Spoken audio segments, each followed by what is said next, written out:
Me llamo María Fernanda Álvarez Cruz. Tengo 42 años.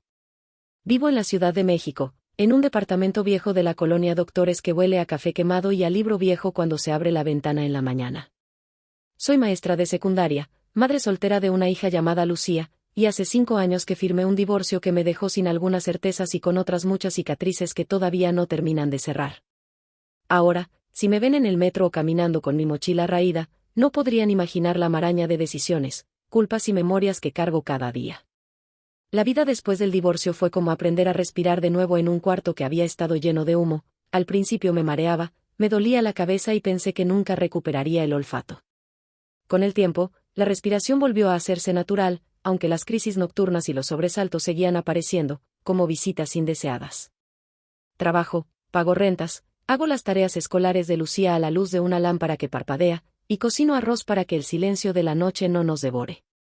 Mi rutina tiene el ritmo de las campanas de la iglesia a una cuadra: clases, regreso, preparar cena, corregir exámenes, conversar con Lucía sobre la escuela si es que lo permite, y dormir con la radio baja para no sentir el peso del silencio.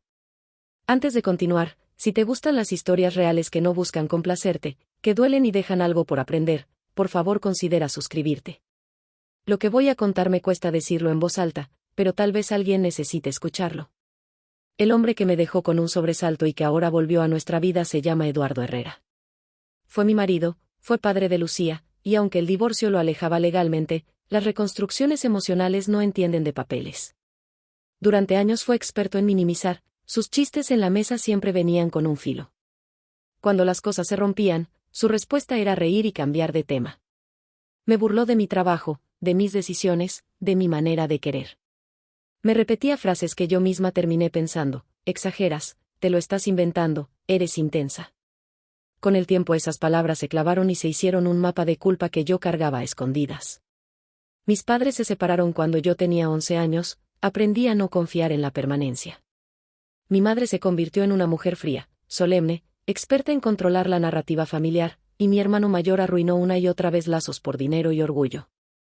Ese legado de abandono y silencios pesa cuando uno decide amar. Por eso mi decisión de tener a Lucía y sostenerla sola fue, en parte, una revancha contra la idea de que yo repetiría los mismos patrones. Pero el buen propósito no evita la torpeza de elegir mal.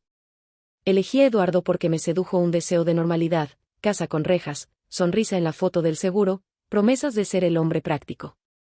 Creí en sus promesas como quien cree en un paraguas en temporada de lluvias.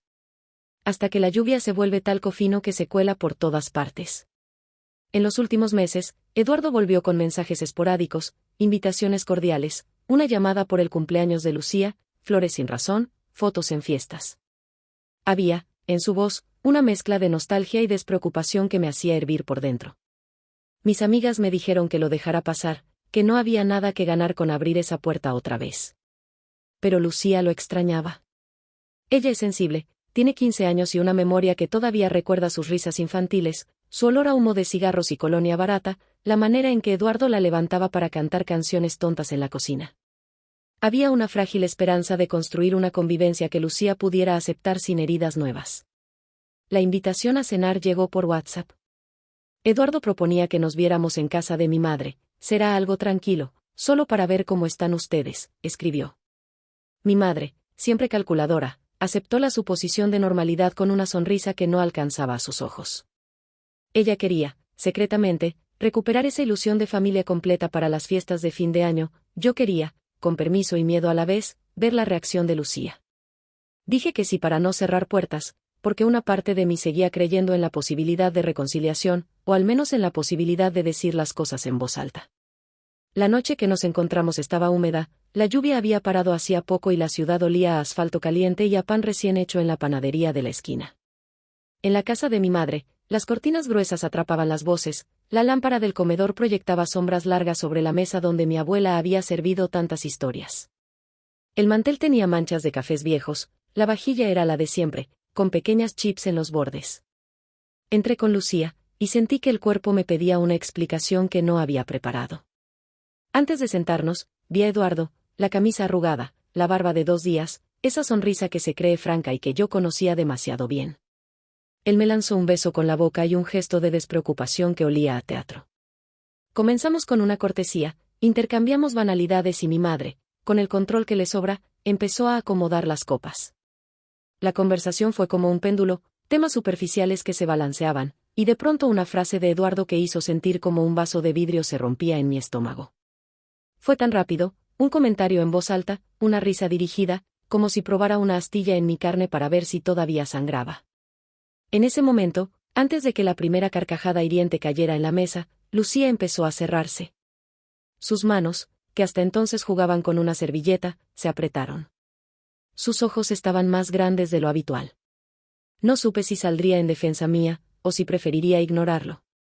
No supe, porque ya no controlo lo que mi hija hace cuando lo que está en juego es mi dignidad. No supe, y esa incertidumbre me hizo sentir un frío en la base del cuello, como si alguien hubiera abierto la ventana de mi pecho. Si hasta aquí esta historia te toca de algún modo, un me gusta ayuda a que estas voces lleguen a otras personas. No cuesta nada, y para mí significa que no estoy hablando al viento. Él empezó con la burla fina, la de quien cree que ofender es solo un entretenimiento. Fue un comentario sobre cómo yo siempre exageraba las cosas, y sobre cómo no era una buena madre para dejar que Lucía se vistiera así, palabras que buscaban desdorar, que lanzaban una sombra para luego presentarse como ocurrencias inofensivas. La intensidad en la mesa fue subiendo como una marea lenta. Y entonces, en ese cruce de risas forzadas, mi mundo interno se abrió a memorias que no quiero volver a sentir y que, sin embargo, estaban allí, esperando ser nombradas. Terminé la cena con un nudo que no podía tragar. Lucía me miró, y su mirada no fue la de la niña que quiere ser protegida, fue la de alguien que había tomado una decisión. Yo no lo sabía todavía, pero ella había guardado algo en su teléfono. Algo que, cuando salió de su silla, cambió mi vida en el silencio de esa casa que tantas veces había conocido. La silla de madera crujió cuando Lucía se levantó. Fue un sonido que cortó el zumbido de la conversación como un cuchillo en papel húmedo. Todos se volvieron, mi madre dejó la copa a medias, Eduardo arqueó una ceja con esa mezcla de sorpresa y desprecio que yo había visto antes. Lucía tenía la cara pálida, pero los ojos firmes.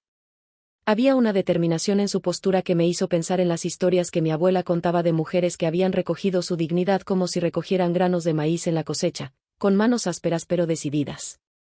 ¿Qué haces, hija? Pregunté sin fuerza, como quien saca una voz de una almohada. Voy a decir algo que estás evitando, contestó Lucía, y su voz, aunque joven, sonó como si hubiera ensayado cada sílaba en la soledad de su cuarto. Empezó con una calma que me causó vértigo. No era un ataque explosivo, era una desmontada paciente y cruelmente precisa. Sacó su teléfono y pidió que su padre mirara la pantalla. Eduardo se mostró confiado, como quien cree que nada suyo puede ser revelado, que su arte de omisión lo protege. Y ahí, en la luz amarillenta del comedor, mostró mensajes que habían estado guardados entre fragmentos de una vida que creí intocable, notas de voz, conversaciones que confirmaban lo que mi intuitivo corazón venía sospechando durante años. Este mensaje lo guardó desde que era niña. Lo guardó porque quería entender por qué te fuiste. Querías que todos aquí pensaran que lo hiciste porque eras un hombre con ganas de vivir, no por lo que hiciste. Pero yo tengo esto, dijo, y pulsó play. La grabación era de una noche lluviosa, escuché la voz de Eduardo, más joven, diciendo cosas que parecían salidas de un guión cruel. Si la dejas, nadie te va a creer, María. Nadie ve lo que hago. La voz era un eco de aquellas pequeñas frases que me hicieron dudar de mi cordura. Siguieron audios donde se reía de mí, donde se mostraba satisfecho por la confusión que sembraba. Escuchar aquello fue como volver a abrir una herida que había sarado por costras. Me sentí absurda por haber dudado de mis recuerdos. Las personas alrededor empezaron a murmurar.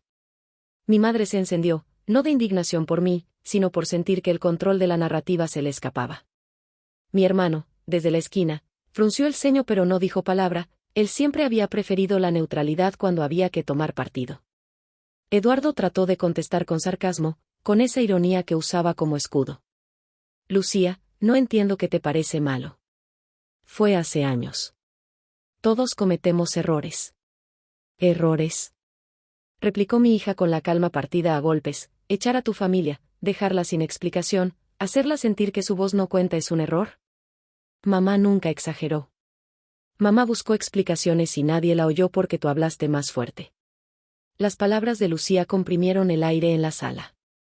Su ataque no era solo por mis heridas, era por las pequeñas negligencias que ella había visto crecer. Me describió noches en las que mi llanto era un ruido que debía silenciar, días en los que la ausencia de su padre fue reemplazada por promesas vacías y regalos que servían para comprar conciencia temporal. Sus recuerdos eran precisos: el olor del coche cuando él llegaba de madrugada, las risas apagadas después de sus peleas, el momento en que él vendió un mueble para pagar algo fuera de la casa y dejó que su madre recogiera las cuentas. Papá, ¿te acuerdas de aquello en Veracruz? ¿Cuándo dijiste que habías ido a trabajar y en realidad te fuiste con ella? Lucía soltó la pregunta como si fuera un disparo que esperaba una respuesta.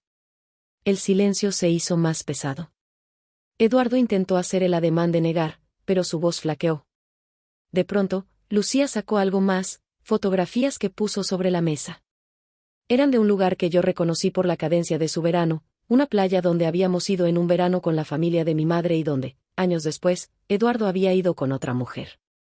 Esa mujer, en las fotos, llevaba una blusa que yo recordaba vagamente, la misma que años atrás vi en una caja que mi suegra usaba para envolver cosas. La evidencia arrancó las máscaras con una prisa implacable.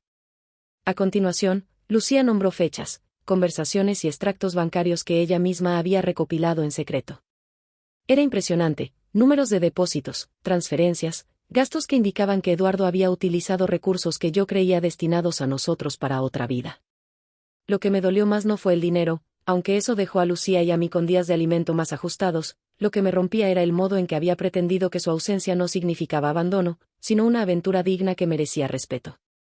Había reescrito su propia historia con la arrogancia de quien cree que una versión más bonita lo exonera de las faltas. Mi madre se lanzó a justificarlo en un primer momento. Fue un error, María. Él pagó la cuenta para la casa, siempre ayudó cuando pudo, dijo. Pero algo cambió en esa frase, un pequeño temblor que delataba que no todo era tan claro. Mi hermano, que había guardado distancia, dio un paso adelante y pidió silencio. Queremos escuchar, murmuró, como si quisiera ver la profundidad del pozo antes de decidir si lanzarse. La verdad no cayó perfecta ni inmediata. Las tornas cambiaron con frases cortantes, con la voz de Eduardo que comenzó a fallar. No sé por qué lo sacan todo ahora, dijo sin fuerza. En otra parte de la vida, quizá yo habría buscado reparar, conversar con calma. Pero aquella noche las palabras ya no podían ser un puente, eran escombros que habían aplastado lo que había sido. Lucía había hecho algo más que defenderme, había desenmascarado un pasado que yo me había forzado a domesticar.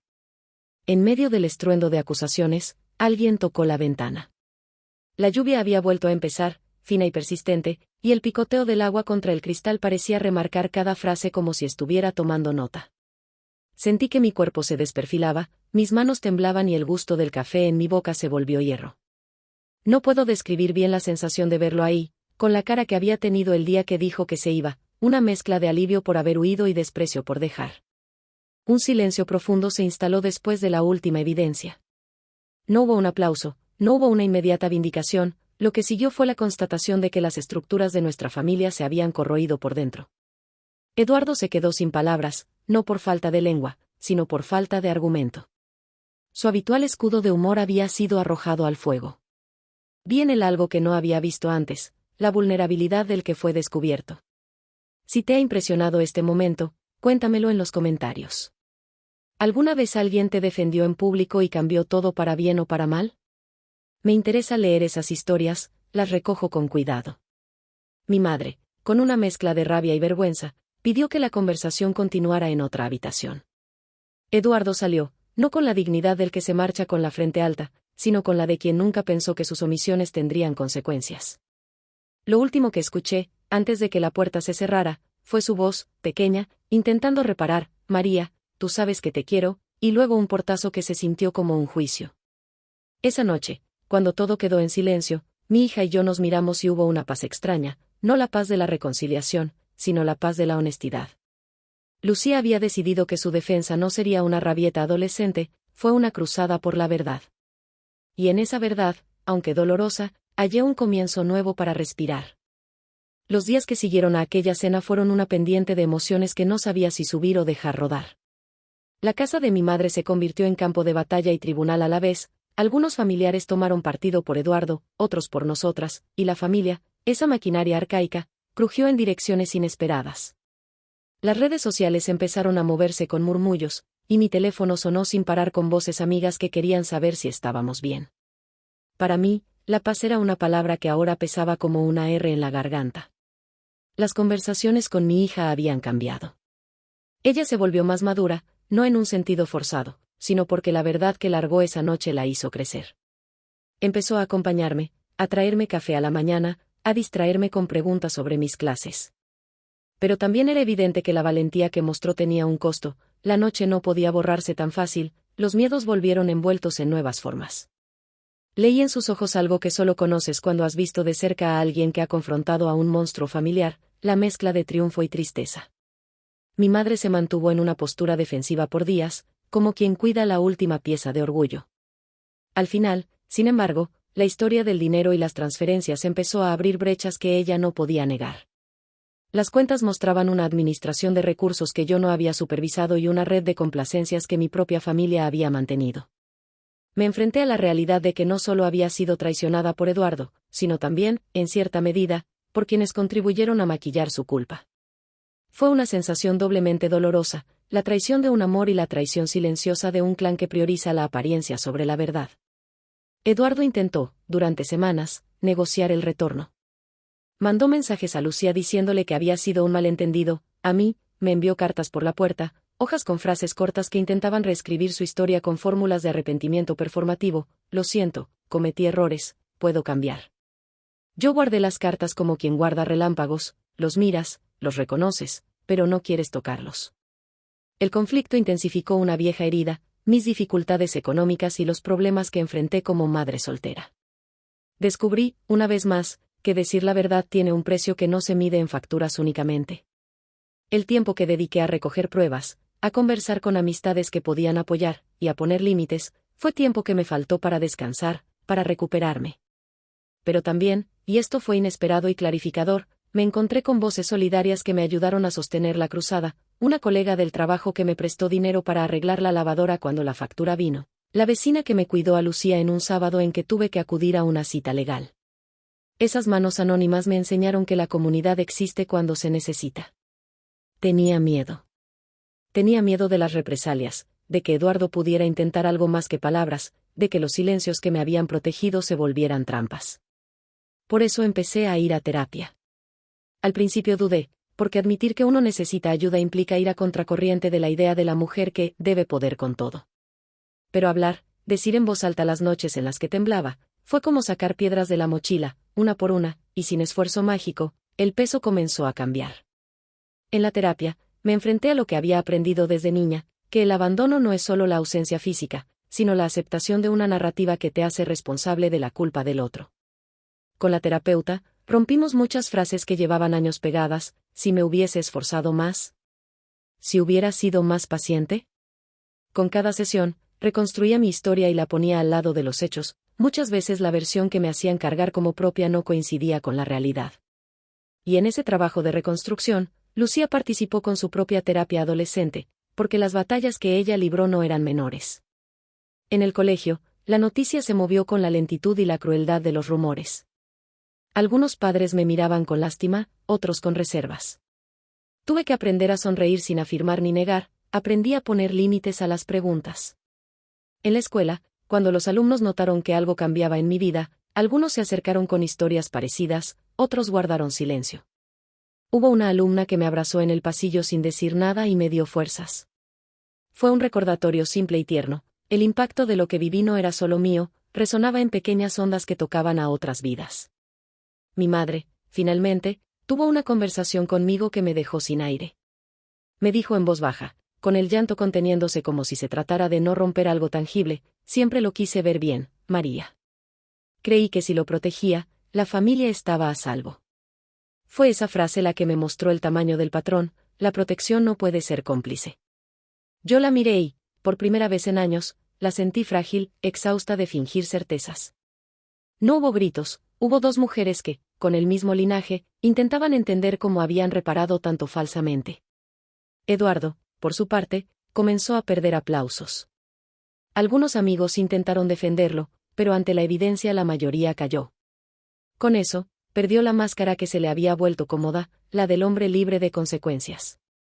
Y sin esa máscara, noté en él, por un momento, en un instante ínfimo, una mirada que no era entendida por los demás, miedo. No el miedo que nos hace fuertes, sino el miedo que se aparece cuando una mentira se revela y la libertad de transitar por la mentira desaparece. Si esto te recuerda a algo que viviste, si alguna vez te encontraste frente a la decisión de hablar o callar, deja un comentario. A mí me dio fuerzas leer historias ajenas y comprender que no era la única con miedo y con esperanza. La tensión culminó cuando un viejo amigo de la familia, testigo de algunos de los engaños de Eduardo, decidió brindar su declaración en presencia de mi madre. Contó anécdotas, mostró fechas y nombres, y lo que para mí había sido un dolor íntimo se transformó en un relato público que no se podía ignorar. Al final de esa noche, Eduardo dejó de aparecer por la cuadra.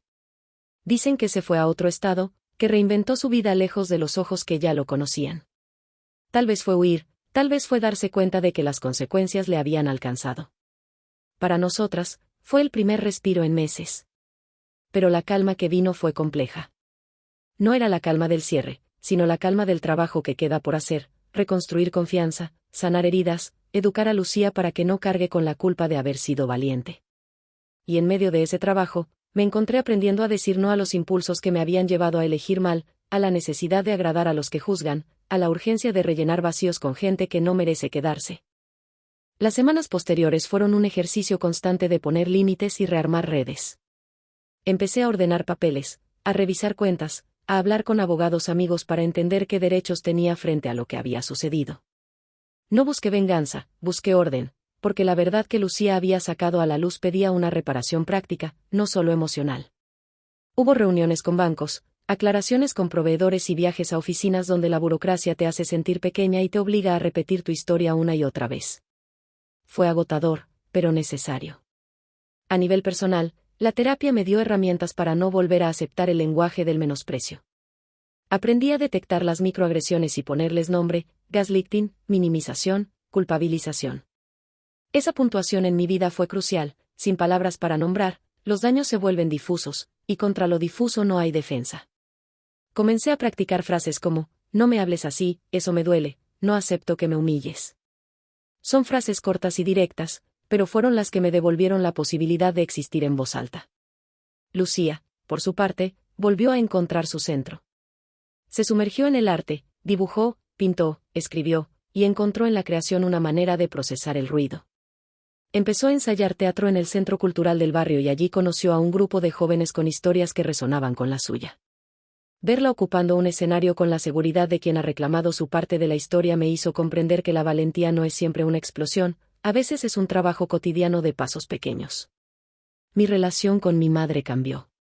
No se reparó mágicamente, no hubo una tregua de película, hubo conversaciones largas y a veces dolorosas donde le dije lo que me dolía de su silencio. Ella escuchó, a regañadientes al principio, y después con una atención que antes usaba para separar cuentas y que ahora usó para sopesar su propia culpa. No se convirtió en mi aliada perfecta, pero comenzó a tomar responsabilidad por su papel en mantener una narrativa cómoda que nos perjudicó. El reencuentro con mi hermano fue más complejo.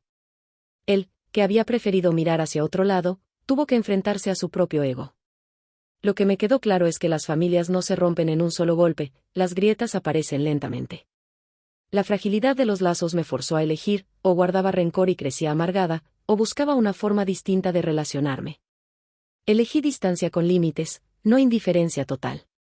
Aprendí que el perdón no siempre es posible ni necesario de inmediato, a veces el camino es poner barreras y seguir caminando. La vida siguió, con la costumbre transformada.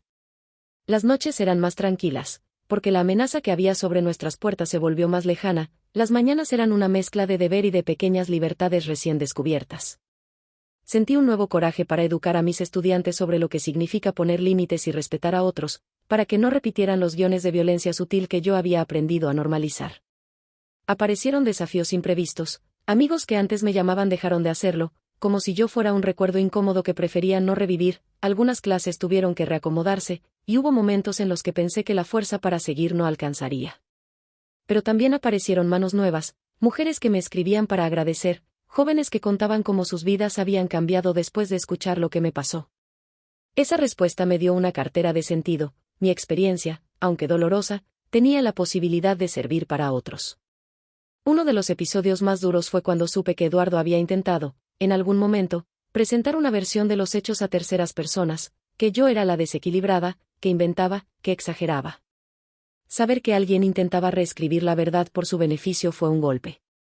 Pero ya no me intimidaba como antes.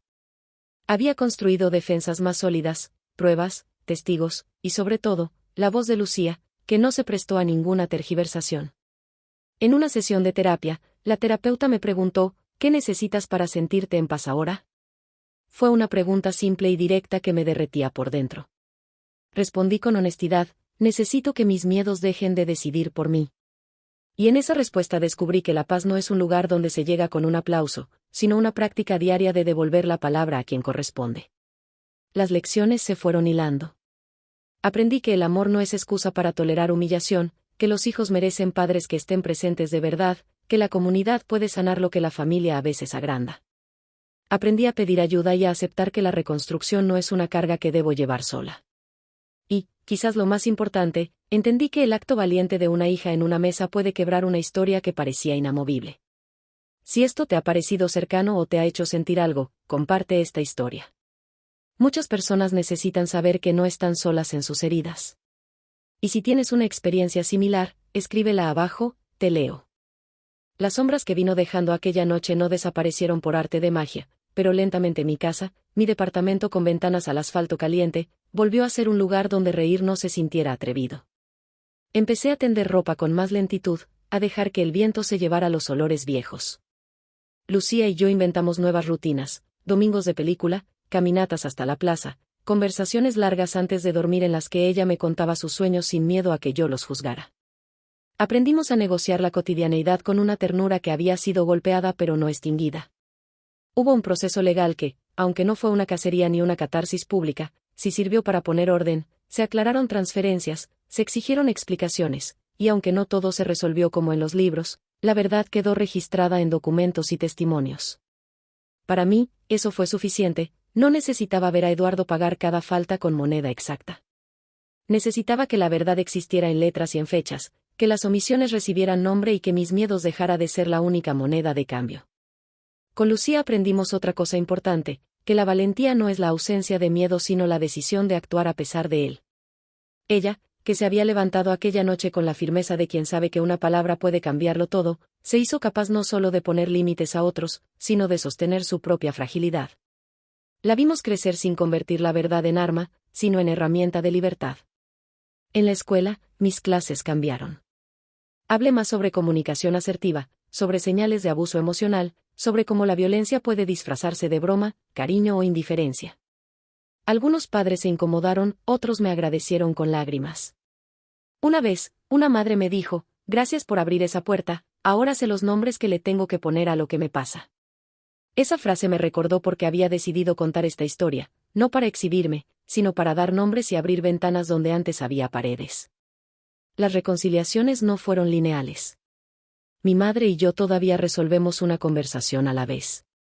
No hubo una película de final perfecto, hubo discusiones, lágrimas, gestos pequeños que fueron construyendo una nueva forma de acercarnos. Aprendí a no pedir del otro lo que el otro no puede dar, aprendí a protegerme, al mismo tiempo, a ofrecer cariño sin exigencias. A veces me pregunto qué hubiera sido si Lucía no se hubiera levantado. Si esa noche hubiera optado por callar, por no cargar con el peso de la verdad, tal vez nuestras vidas habrían seguido como antes, con un patrón de silencios y chistes hirientes que se reproducen hasta que alguien decide interrumpirlos. Esa posibilidad me hiela, la valentía de una hija a veces salva a toda una generación de repetir errores. Esa responsabilidad me cambia, ya no puedo mirar para otro lado cuando alguien en mi entorno minimiza a otra persona. Una compañera del taller literario me dijo una vez, las historias verdaderas son cartografías para quien navega la tormenta. Pienso en esa frase cada vez que me siento tentada a borrar el pasado. No lo hago, porque cada recuerdo es una lección que me permite construir límites más sanos. No digo que esté curada, el trauma no se borra con un gesto. Lo que sí puedo decir es que he aprendido a no permitir que la voz de otro defina mi realidad. Si este relato te ha acompañado hasta aquí, te pediría un favor pequeño y humano, suscríbete si quieres escuchar cómo sigue mi vida. Compartir estas heridas no las hace menores, pero sí las convierte en compañía para quienes las necesitan. Y si alguna vez te has sentido humillado en el seno de tu familia, recuerda que pedir ayuda no es debilidad, es una forma de amor propio. lo que aprendí y te dejo como reflexión es esto: la dignidad tiene formas simples. A veces es una silla que se levanta en una cena, otras, es permanecer en silencio para recomponer fuerzas. Pero, sobre todo, la dignidad se sostiene cuando nombramos la verdad y la ponemos en el espacio que le corresponde. No busco que la historia termine en aplausos, busco que quede una semilla. Si algo me queda claro es que el silencio de los otros no legitima la humillación. La historia terminó, para nosotras, no con un castigo ejemplar, sino con un compromiso, el de cuidarnos, el de enseñar a la siguiente generación que la humillación no es un precio por pertenecer. Esa noche en la que mi hija se levantó y lo dejó sin palabras marcó un antes y un después. Me dejó la certeza de que el coraje puede ser heredado, no en la forma de bravuconería, sino como un modelo de integridad. Y así, cada tarde, cuando volvemos juntas a casa y la ciudad huele a pan y a lluvia reciente, me siento más cerca de la paz que alguna vez imaginé, una paz construida a fuerza de nombrar, de proteger y de perdonar lo que se pueda perdonar, sin olvidar lo que no debe repetirse. Si te ha resonado esta historia, compártela. Al hacerlo, puede que alguien que está en medio de su noche encuentre la fuerza para levantarse de su silla. Gracias por escuchar.